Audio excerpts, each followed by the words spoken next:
আসসালামু আলাইকুম। আপনাদের জন্য নিয়ে আসলাম তেলাপিয়া মাছের ফ্রাই। আমি মাছটা কেটে ভালোভাবে ধুয়ে নিয়েছি। ভালোভাবে ধুয়ে পরিষ্কার করে তাতে লবণ, একটু লেবুর রস মেখে নিয়েছি। এরপরে ভালোভাবে মেখে নিব ফ্রাইয়ের জন্য।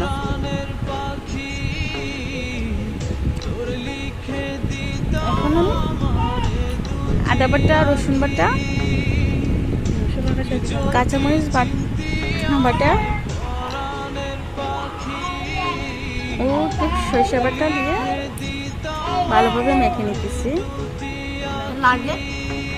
মেখে ভালোভাবে মাছ